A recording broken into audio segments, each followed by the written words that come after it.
What does it take to make workshops work? And how can we facilitate collaboration that sticks and leads to results? My name is Miriam Hartness, and with the Workshops Work podcast, I'm on the mission to find the magic ingredients that make workshops work. Today, it's another special episode. It's actually the recording of a LinkedIn Live that I've done with Florentine Versteeg and Cate Czerwinski, two other members of our faculty of the Leadership Through Facilitation course. And we had such a juicy conversation with an audience that joined us on LinkedIn only via the chat and comments that I did not want you to miss it. So stay tuned. And by the way, if you are interested in joining our Leadership Through Facilitation course or upping up your game on facilitation in general, then visit the NeverDoneBefore Academy at neverdonebefore.org/courses to find out what other online live courses we have on the menu. And as always, you can scroll down to the show notes to download my free one-page summary of this conversation. And otherwise, just now lean back and enjoy the show. Flo and Cate, would you like to start, introduce yourself, and maybe share what is the good of co-facilitation? Where does the bad and the ugly come in? I can kick us off. So my name is Flor. I'm originally from Netherlands, based in Portugal. One of this famous six by now, who has been running this course. And yes, I think we spent almost more time talking about our dynamics and our co-facilitation and our styles, both in designing and facilitation, than sometimes on the content. So it's such an important element of when you're working together. They're good for me, and I'm definitely someone who loves working with co-facilitators more than by myself. It feels like you just have somebody next to you who knows exactly what you're going through, who's the only person in the room when you're leading a group who knows that, because the group is either, they need to be their participants, they need to be your clients, and they need to have a certain distance, and you want them to be fully present in their process. But having someone who knows exactly what you're going through, who knows exactly how that feels, I think that's for me the most important, that you can lean on somebody, check in, spar. Am I crazy? Do you see the same? I think that for me is the absolute best of co-facilitation. Yeah. And hi, I'm Cate.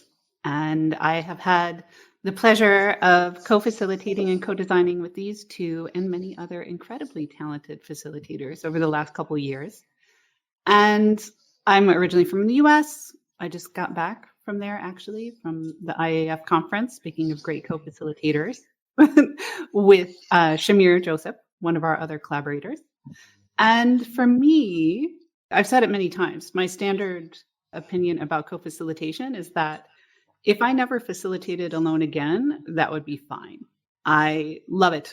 And even in challenging circumstances, I feel as though my growth is always, selfishly speaking, my growth is always greater when I'm collaborating.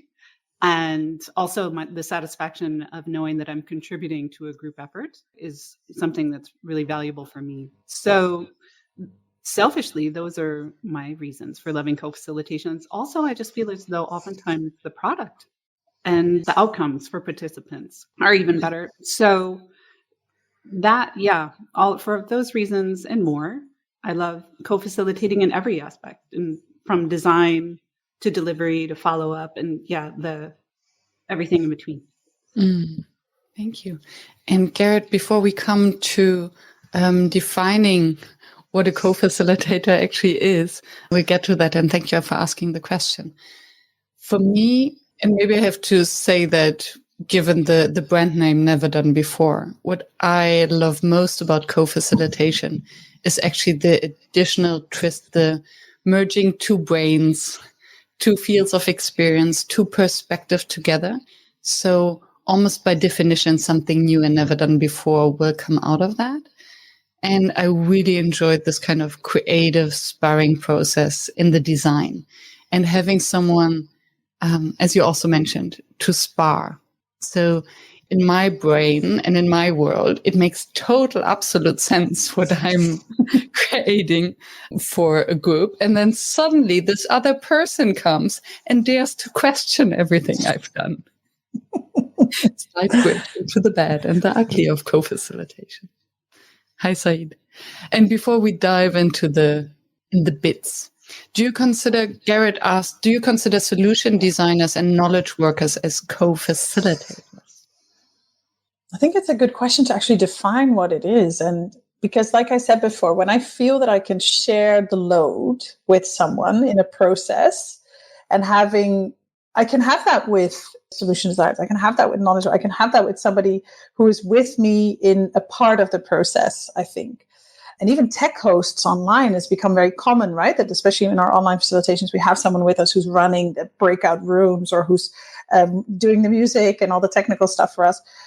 I do feel in my maybe narrow view of this that a co-facilitator is really somebody who does the actual delivery of the process. So it doesn't mean that these people are not great for that same sort of feeling of support, but the actual, maybe the responsibility or the risk level would be highest with somebody who's actually in the ball pit with you, right? Like somebody who steps. That would be my sort of definition of a co-facilitator.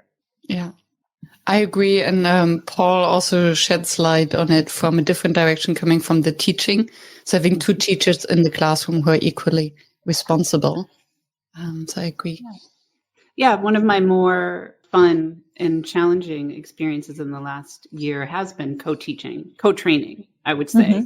So for an adult group, but yeah, then sharing the content, designing that content, delivering the content, and then being able to give the individualized attention, but then also leveraging in the room the support for our individual styles of support, right, in the classroom was also extremely beneficial for the students. And maybe this comment combined with what Molly put in the chat, if we have a tendency to like to control, and I actually wonder whether it is something that many facilitators actually share. We like to control however strict or wide we want to define control, but we're designing a structure, process for the group to go through.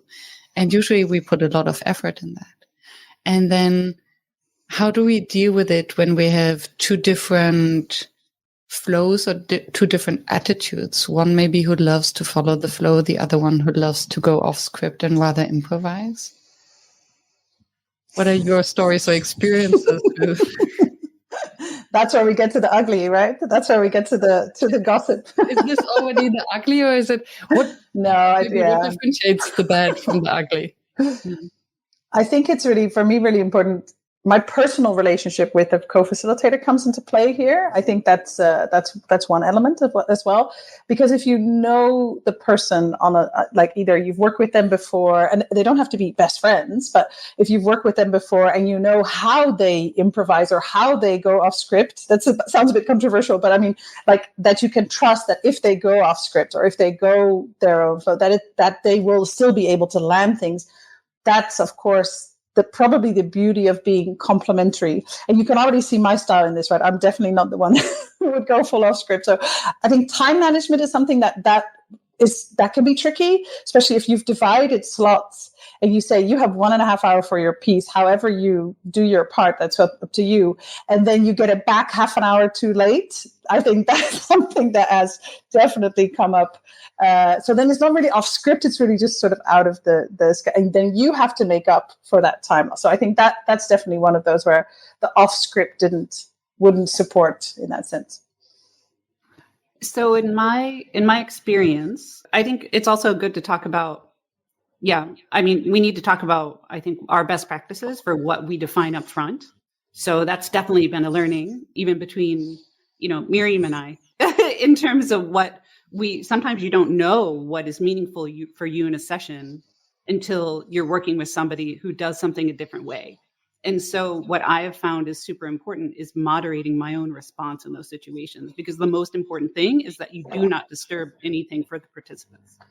So somebody mentioned, sometimes things get iffy, and what do you do? Who do you defer to in that situation? Thankfully, I have not come to the point yet in a co-facilitation where I felt the need to bring in someone to mediate between a co-facilitator and I. And partially that's because it is my policy to, when it gets to the point when there might be a disturbance between the facilitators, I yes and. And in the next possible moment that I can create a moment of connection with the other facilitator, then check in a way that's subtle enough that it doesn't disturb the participants, because almost always you can recover. Just get on the same page and recover. Totally. And it reminds me actually of the improv theater principles. Mm-hmm. And that's why improv theater, or at least the two-person scenes, are perfect practice for co-facilitation, where one of the principles is radically yes and which doesn't mean that sometimes you can add a different perspective, or you can even say no, but you yes and the approach and the other person. And the other principle is make your partner look good. Always. That's so true. Yeah.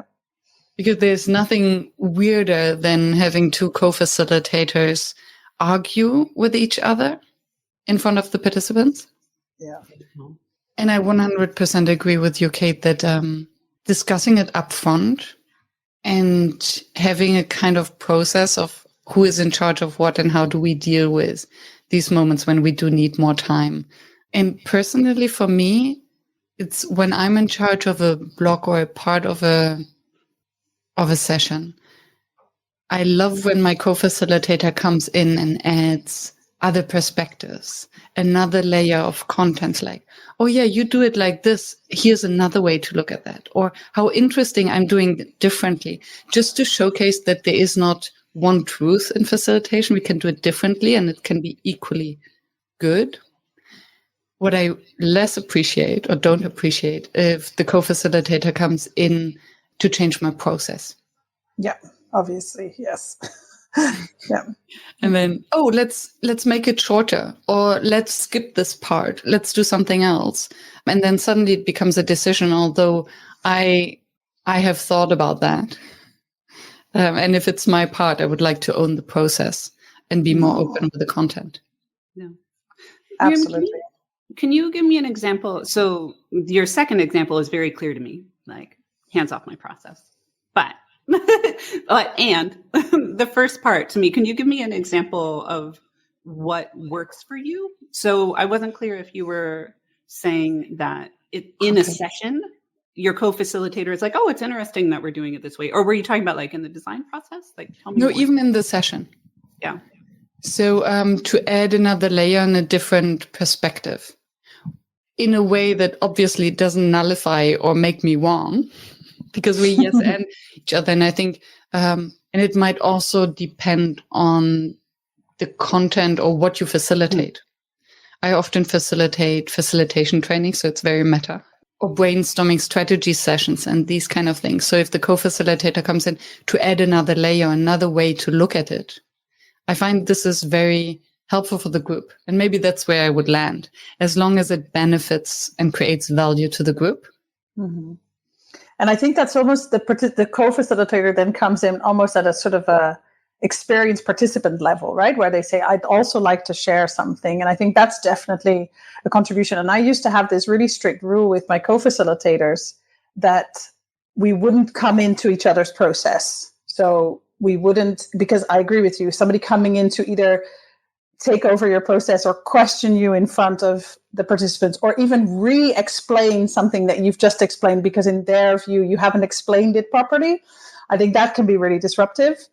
But we had the opposite side of that rule was that the one who was facilitating would always check at the end saying, or at several moments saying, do you have something to add? Like calling the person in when it was convenient in your process. And it sounds a bit controlling. And I think now, with a bit more experience, I would feel more comfortable if somebody would suddenly come in. But in the beginning, this was very important for me that I would have that control. And I could say, Miriam, do you have something to add here? Because this would be a great space, for that layer on top.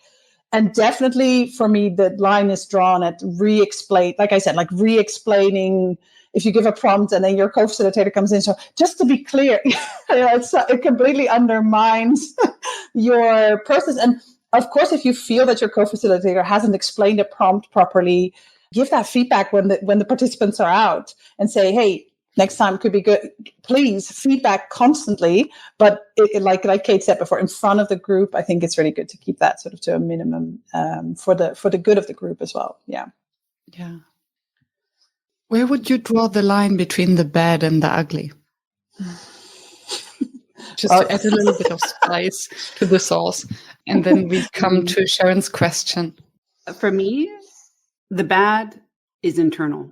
The bad is something in the way that I feel, whether that's frustrated or maybe disrespected. The ugly is when it gets externalized. And I feel as though it impacts the participant experience. So you can make the argument that if it's impacting me negatively, of course, as part of the group, it's impacting the group. But I would like to think I can minimize that. But yeah, I think it gets ugly when there's clear misalignment. Love the distinction. Yes, and maybe when it flows into the participants' process, probably that for me would make it very ugly as well. I've had and now we said we were not going to do that, right? Like drag in people's names, but I've had a lot of work with my husband, my partner, who's also my business partner, and a lot of times my co-facilitator, and that has been super challenging in terms of bringing personal relationship. And that's not just like we have a good, it's deep personal relationships into co-facilitation. So I think, and just to make the link to something learningful in that, if you're bringing other elements of your relationship into a co-facilitation, I think that can get pretty ugly, because we would sometimes facilitate together, and I've discussed this with him as well, so it's okay to share it here. We would still be we would still be annoyed about who did or didn't do the dishes in the morning, and then we'd facilitate together. So you're already on edge about like, oh, you're always, you do. So what we had, it wouldn't necessarily go over to the participant. I think sometimes they would even find our dynamics interesting to see. We just couldn't find a good platform to give that continuous feedback. And I think that's something that's for me when it turns really from bad to ugly, is that because that continuous feedback is really important in a non-violent communication way. So you can say, let's work on this, but that you just can't find each other anymore because you're already so annoyed with each other about something else. And I think that's something fundamental for me, even more than your relationship with the participants. That professional platform to support each other is really important. Yeah. Yeah. I want to build on that, but Miriam, do you want to give your distinction first? It's really similar. I love the distinction. And for me, it's then this self-awareness piece that comes in, because it's the bad things are the itches where we are confronted with the limitations of our own knowledge, maybe our biases, ego. Yes. No. I don't know what you're talking about. I think ego is a very big part. I think as facilitators, we leave our ego at the door once we step into the room, but there is so much in front of the door. And I think all of that. And then, the ugly is when we cannot control it anymore. And therefore, I think we do need these systems and how to debrief and how to have feedback with our co-facilitators, which is very challenging. Yeah. Yeah. So I'm going to build on all that, and also something Rafa just said. Hi, Rafa. About psychological safety. So I've been extremely fortunate to have longer relationships with most of my co-facilitators, right? So at least, and during the design process, it's been definitely a big learning about just how explicit I need to be about not just like boundaries, but Flora, to your point, like how I am feeling in any given moment about a thing. And most recently, on a session that I was working on that was a live session, my nerves were like live, and I mean like in real life, in person session, which I think it's worth talking about, like, the pros and cons of co-facilitating online and offline. But at any rate, I just had to say it. I was like, I am so nervous right now, and these are the things that you need to know that I'm feeling, because if I walk in there with this energy, not having expressed it to you, it will get ugly. Because that's when my control tendencies come out, right? So yeah, it takes so much trust and also psychological safety to know that my thoughts and my feelings will be, heard and respected. So I'm very fortunate to have collaborators like that. We had a question by Sharon. about rehearsals. So, yeah, when we're first time on stage or in the space with a new co-facilitator, do we do this untested? I must admit that I'm guilty. I've done it untested, unrehearsed. And then it depends on how well we know the person independently. So I wouldn't co-facilitate with someone that I don't know and I haven't worked before. Then I would, and that's maybe one of the reasons why I only collaborate with NeverDoneBefore members, because we have this entire community and ecosystem to constantly rehearse with each other. How about you? Yeah, I wish I had the luxury to always have that. I'm thinking of moments where I was really thrown in the deep end. Recently, 5-day in-person conference, huge. We were hired late in the process, about 3 or 4 weeks before the person, which is ridiculous late. And the co-facilitator, I never met her even before that. So we met the day before. We had been online a couple of times before, and we had to run a 5-day conference for 120 people together. That's for me the most extreme that I've done in terms of co-facilitation and not knowing someone.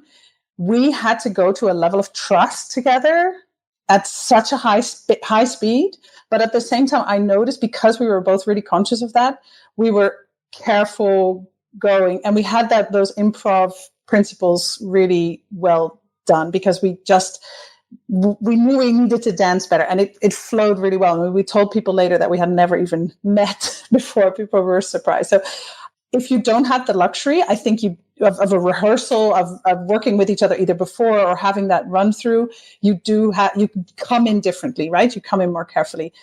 I don't think I would do run throughs in front of a group. I think that was part of Sharon's question, right? Mm-hmm. But I do, and I think we've done that, maybe Cate as well. Like we would go through a script and say, okay, now to you. What's the transition here? How do you pass to me? So yeah, I think we've done that. If we have that luxury, for sure. But I agree with you, Miriam. I also prefer if I already know the cues, if I already know the styles. It does really help as well. Yeah. And I mean, you can get creative with it too. So like Miriam said, we all collaborate on the within the NeverDoneBefore community. But even if you don't have that, so Flora and I knew that we were going to be co-facilitating the practice module for the leadership course. And so we didn't literally do that session for the community, but we did do a shorter session on the topic as part of the festival. So at least that way we got to practice for, an hour co-facilitating together. Yeah. And working out our energy that way. So yeah, I mean, I think if you get creative with it, you can exercise the muscles, if not the entire flow. Yeah. And I think this question by Michael beautifully comes to that. Recruiting sounds like a clear process, but how do you select with whom to co-facilitate? Why don't you share first, Miriam? I'd love to hear your thoughts. There are different sides in me. So the rational side thinks, it's beneficial to have someone who approaches facilitation who has a different style than me, so that we can beautifully complement each other. And I know that this is very challenging. And I think what I intuitively do is I look for, is this person inspiring me? So do I enjoy being in their session? Do I feel safe in their sessions? Do they have this level of self-awareness so that we can have these difficult conversations of feedback and land at a higher level than we started when we go through conflict and through, misalignment or discussions? And I think it depends on what kind of session I'm looking for a co-facilitator. Yeah, absolutely. So I would, depending on the client, whether it's a client or it's an open workshop for a larger online community or it's a course, I would select different facilitators. So for a course, definitely with complementary skills and a complementary way of facilitating. So I'm doing now the course with Michelle Howard on the foundations of facilitation. We are very different in the way we facilitate. And I think it's interesting for the participants. And for clients, it might be different. How about you? No, I like that. And I think exactly the purpose is really important. What are you facilitating together? What are you going to be facilitating together? And I think sometimes when we think about style, we think only about, somebody who's very organized and somebody who's more improv, but there's so many different angles to style, right? So I love people, for instance, I have quite a high energy and I'm jumping around most of the time, especially in person. I love facilitating with people who are calmer.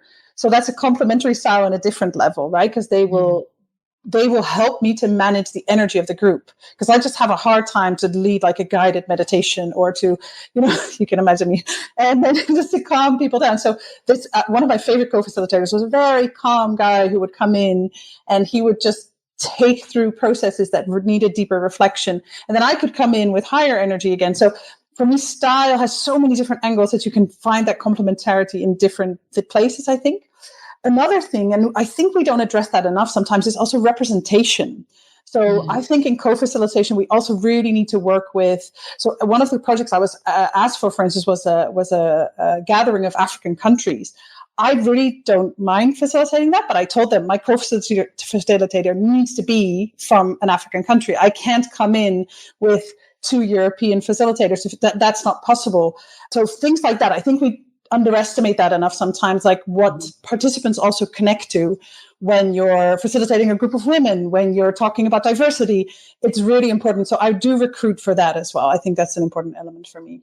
No, thanks for saying that, Flora. In every aspect, I think about diversity, and that could be representation. So visible diversity, right? Also any diversity of identity is really valuable for the group, valuable for the design process, valuable for our approaches, and also our mutual growth. So yeah, absolutely. I work with an organization called EQUA here in Berlin.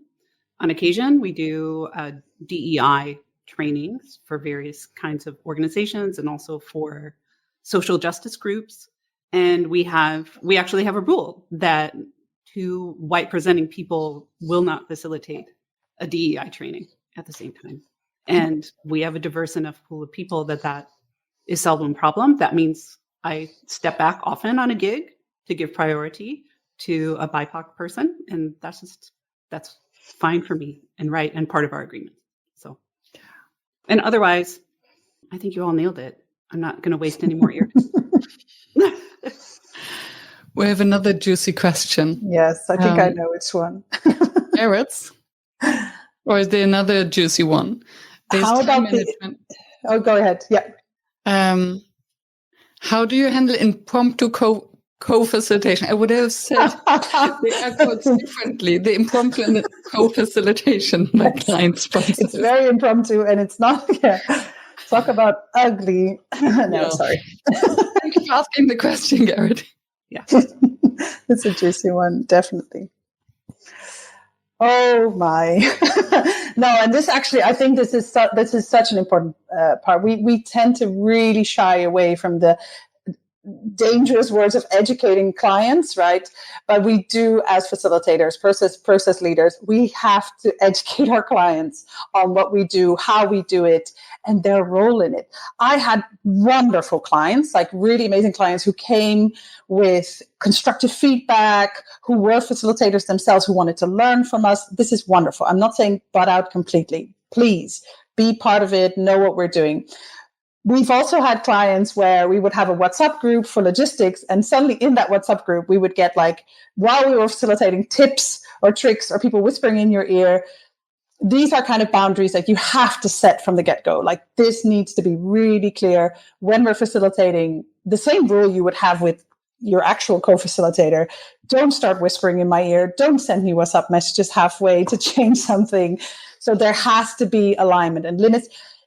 I found that if you offer constructive space for your client to give feedback and they know when they can give you feedback, they will feel calmer during the process itself, because they know that during lunch or at the end of the day or in other moments they can come in to give you feedback. But for sure, limits, boundaries, fundamental here. What about you, Miriam? 100%. And I think the conversation beforehand to really make clear, especially when it's when the client is a facilitator, if they're good facilitators, like in your case, good facilitators, like in your case, Flor. It's beautiful because then they might really have something to add, an idea. And then I think even in the build up to the workshop or the project, it might be different. I think the worst case is when they think they can facilitate and then they micromanage from the sidelines. And there I find it very important in the beginning to also say, okay, you hired an external facilitator because you're aware that you cannot participate and facilitate at the same time. And then I wonder whether often when they start to micromanage from the sidelines, it's actually because they're so much under pressure. So they have high stakes in the outcomes. And then how can we calm them down and take them away from the sidelines to you sit down and relax? I take care of that. Yeah. And I mean, and approach it from generosity, right? So we just said, it's our job to make our partners look good. And it is most certainly our job to make our sponsors look good. Absolutely. So, so I think the delicate diplomacy of somebody who is, acting out their nervousness, in acknowledging it, just like you would with any challenging participant, right? Like acknowledging it and then also drawing a very gentle boundary. And so when I've encountered this in the past, if somebody pipes up, said, well, Cate, I mean, I think it would have been better had we started the session like this, which happened to me a couple of weeks ago. Typically I'll just say, well, thank you very much. I appreciate that. I appreciate your investment in the process. And, I invite you to participate with everyone and go along with this experiment. And then in a little bit, we're going to have a break and I'll check in with you. Absolutely. I do think it's fundamental, like what you said as well, Cate, is that we do honor the sponsor, the clients as well, right? So it is also about giving them that space and giving them that acknowledgement. And I also don't think we should leave no space for them coming in and them giving feedback. And because like any good co-facilitator, anybody who's supporting your process, you grow from it. So assuming that you know everything or do everything by yourself without any input also doesn't work. So for me, it's really about that. Yeah, the good dosage and the micromanaging from a co-facilitator or from a client always comes exactly like you said, from this place of fear or anxiety. Work with it, talk about it, organize it, do a good job. That's also another one. Then they tend to also stop at some point. And then I think that acknowledgement is important as well, to listen to the input. Yeah. And to build on that and what Cate said, I think approaching them as if we approach participants who have a lot to contribute and for others somehow seem to take too much space, and acknowledging their knowledge, thanking them for contributing. And I think especially with the client is ending and at the same time suggesting, okay, shall we discuss this in the next break, or to kind of bring it off the stage, which could then be very difficult, because at some point I think there's the micromanaging from the sidelines, or there's a stepping up and suggesting a different process.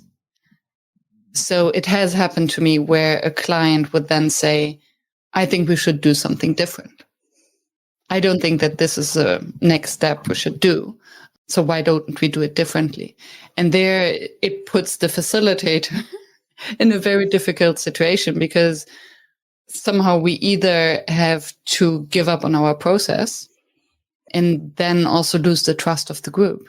And I think if the group stops trusting us to guide them through the process, this can compromise the outcomes of the workshop, or we have to dismiss the client. And then they might fire back because they're losing face in front of their people.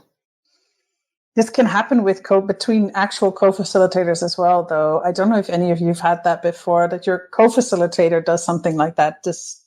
During the process, say, the way we designed the next part, I think we should completely change it. And there's just no way to change their mind. And you are saying, but trust or stick with it. I don't know if any of you have had that before, but it can happen between your partner as well. So. Yeah, and the best you can do is hold your breath and smile and speak to them at the next opportunity. There's so much going on in the chat. It is, right? Yes, It's wonderful. And Flor, you pointed out another question that was interesting to discuss. I was wondering whether it is the timing. About management and time management. Yeah. Yes, it's already quite some time. Like, yeah. How do you deal with time management amongst co-facilitators? Oh, how do we do it? No, again, I think there's a lot of ways to learn from it. I think this is something you need to discuss beforehand. Time management.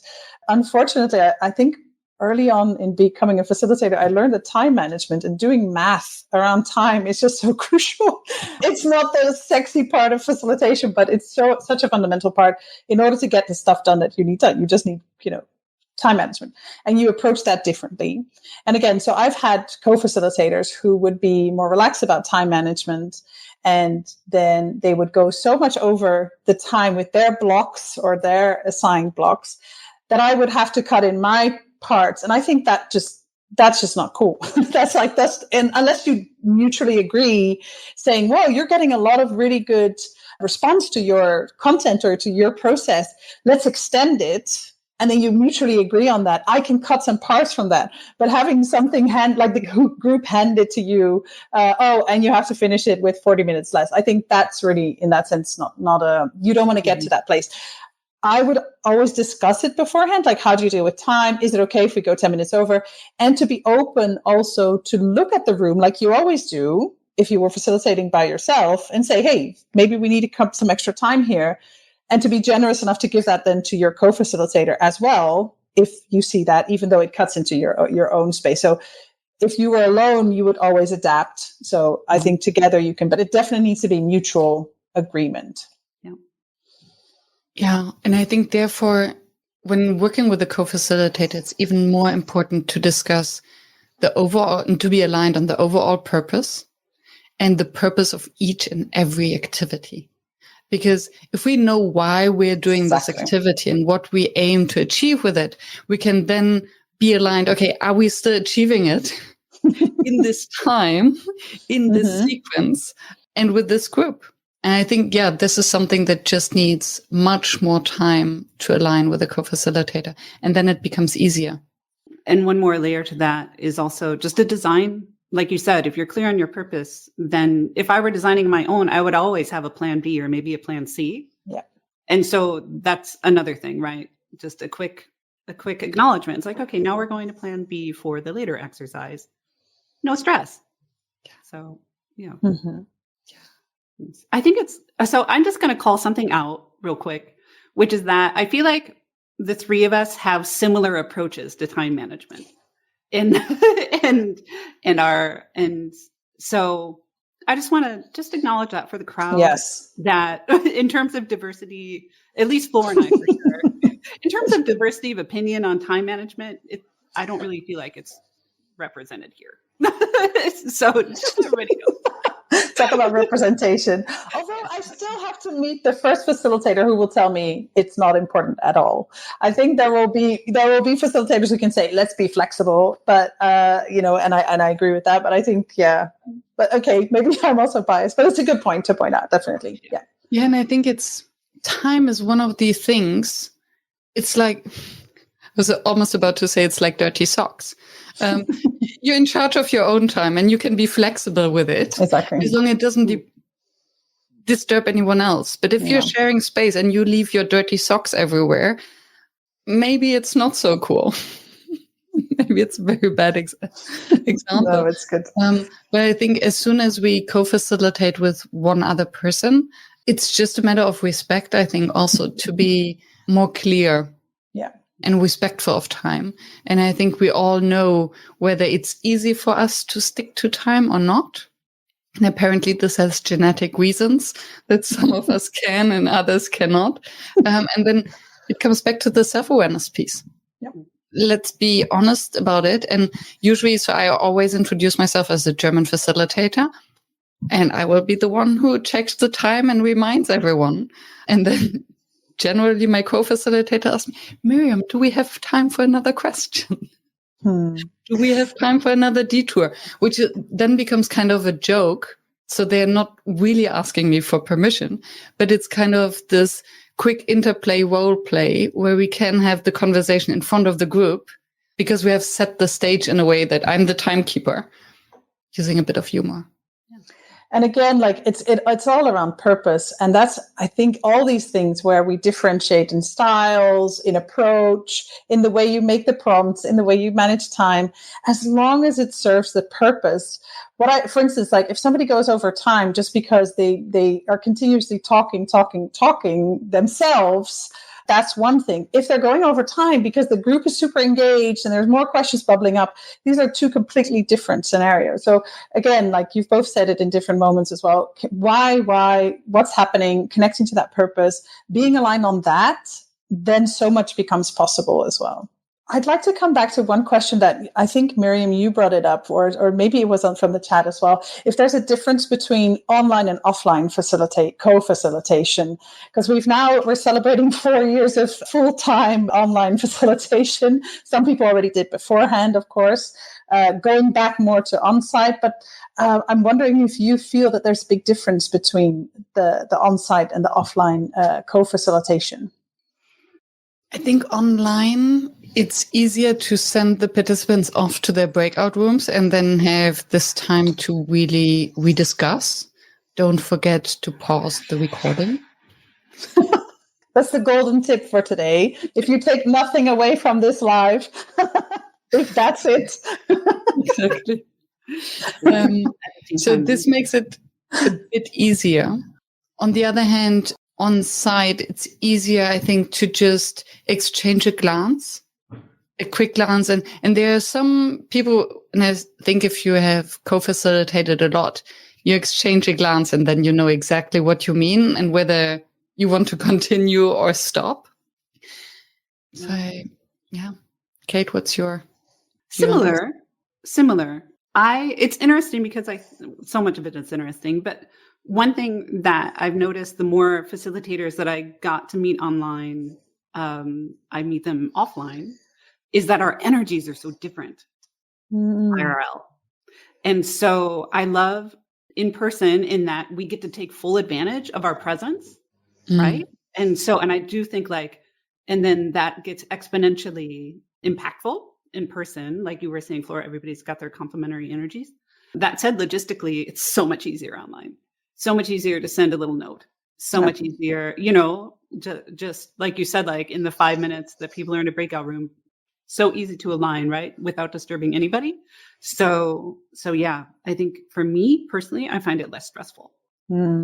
That's interesting because I actually find those spot of the moment notes more stressful sometimes because in person, you might not have that space to send a message or whisper in somebody's ear because that person's in front and you'll be, and then I think it's gotten a bit better now, but in the beginning, especially, we would use these private chats and you'd just be like, you're in the middle of a sentence and somebody says, you only have 5 minutes left, or, hey, maybe don't forget to share. And you'd be like, what? So I get more sort of taken aback by the constant message. So I find that part actually, or at least that element a little bit more stressful. For the rest, I do agree with you. There is a sort of a quicker way.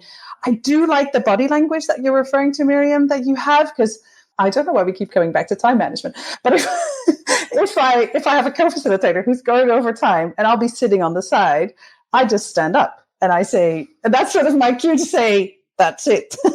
And online, I don't have that body language. You don't. So there's a lot. Yeah, it's just like, finito. You're like, unmute yourself.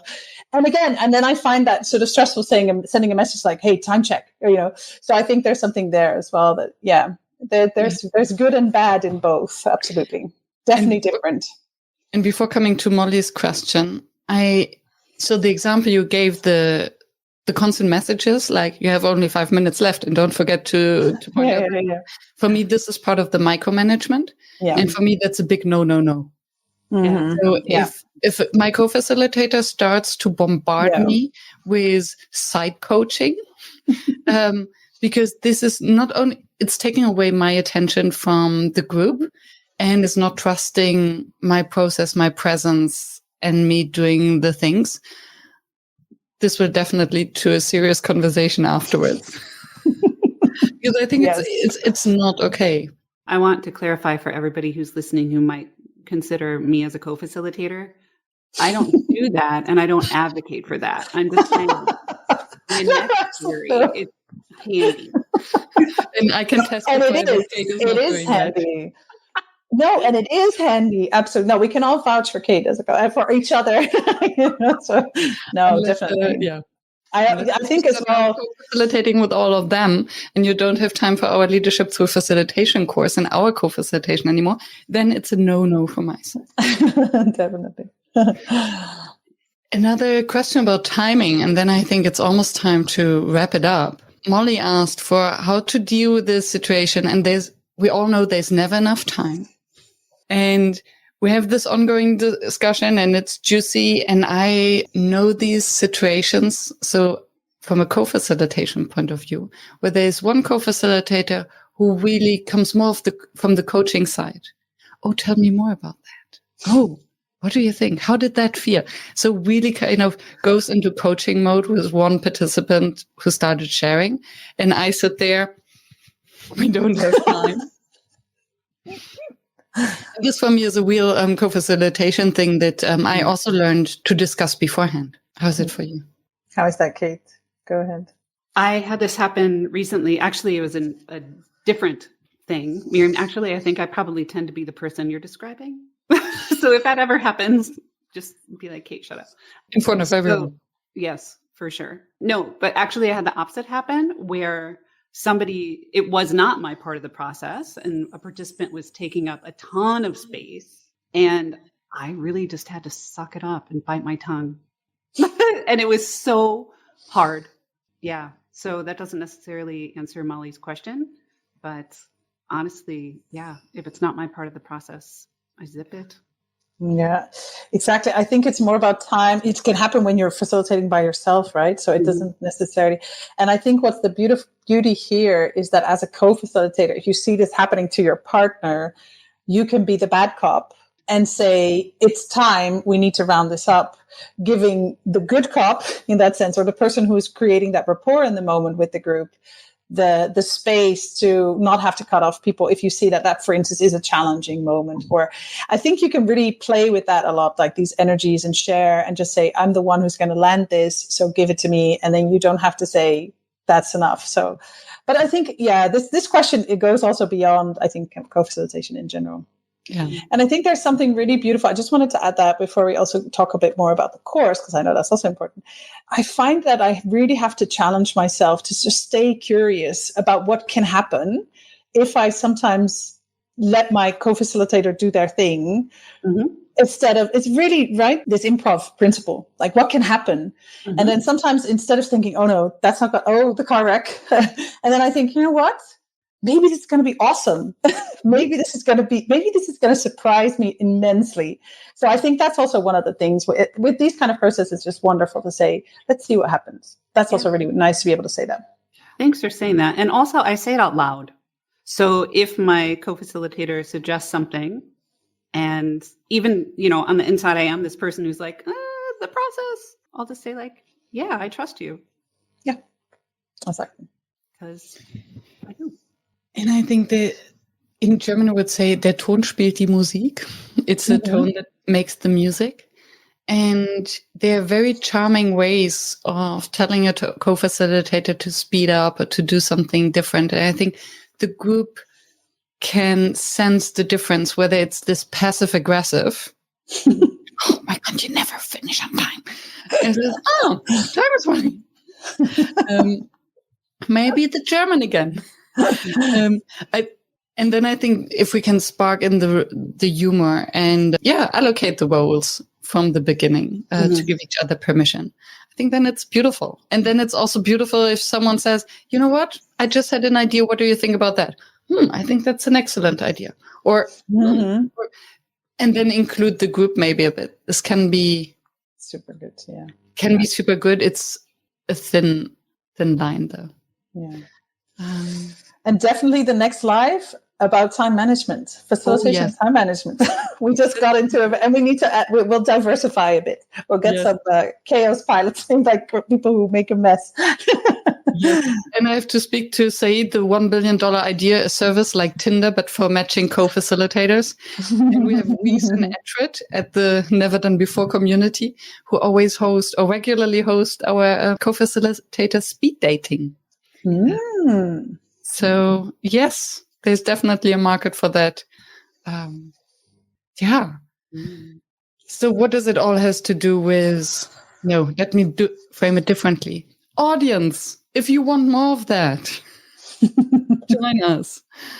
Because we are 3 out of 5. So we left the man at home. They're cleaning the socks at the moment.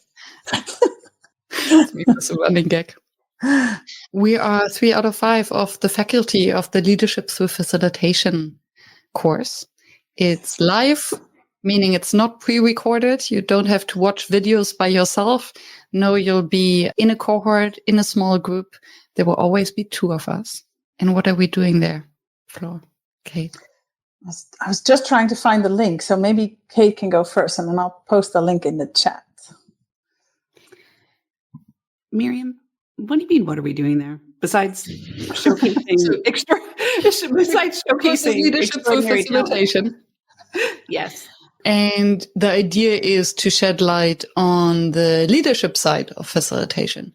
So when is it that we step up into these leadership positions where how do we show up in our presence as a leader? Because as facilitators, we are often said that we're leading from the back of the room. We make ourselves invisible. And with all of that said, it's still a lot of responsibility that we're taking. Yeah. And often, we're called in as facilitators thanks, Molly. Molly from our inaugural cohort.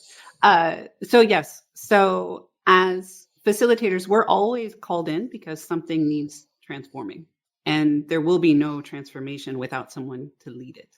So even if we are leading the process, that means we are stepping into a leadership role to get people from A to Z, however it is that happens. So in the course, we have a number of modules. Purpose, first and foremost, your own purpose as a facilitator, as a leader in that position, as well as understanding your client's true purpose. So we talked a little bit about clients and their motivations today. So how do we make sure that we dig into the true purpose of a session so that we can achieve the means that go beyond the stated purpose? The next session is presence. Yes. And how are we present with ourselves so that we can actually hold the space for the group? Who are we as facilitators when we show up? And what impact do we have by our pure presence? As soon as we enter the space, we usually deal with teams. There is a sort of disruption. So how is the interplay between us and the group, which then leads us directly into the process, the people model? People. Yes, we jump to people.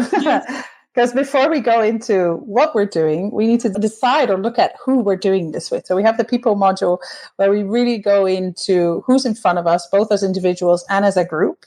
Who shows up? Who are these participants? What is the group dynamics, right, that can show up within different groups? And also how to do interventions, either on a specific participant or on the group as a whole. Which so then it goes into, we move it into process, exactly. Process. Flora and I co-facilitate the process module, which is all about how do we design once we get all these people in the room with a stated purpose. So, long story short, looking at the time. Very good. Good point. And then comes the hairy bit about power and power dynamics. We talked a little bit about the clients. There's a power dynamic with different hierarchies in the room as a facilitator with a group. So we'll unpack that. And then we finish with lots of play and some practice. And the practice also includes co-facilitation so that we actually know what we are getting ourselves into with the good, the bad, and the ugly. So we hope to see you there. There's a 15% discount until the 15th of April, if I'm not mistaken. So sign up fast. Join us for May 8th. Mm-hmm. And be part of this beautiful learning journey. Yes, we look forward to seeing you there. Very much. And thank you both. My fabulous co-facilitators.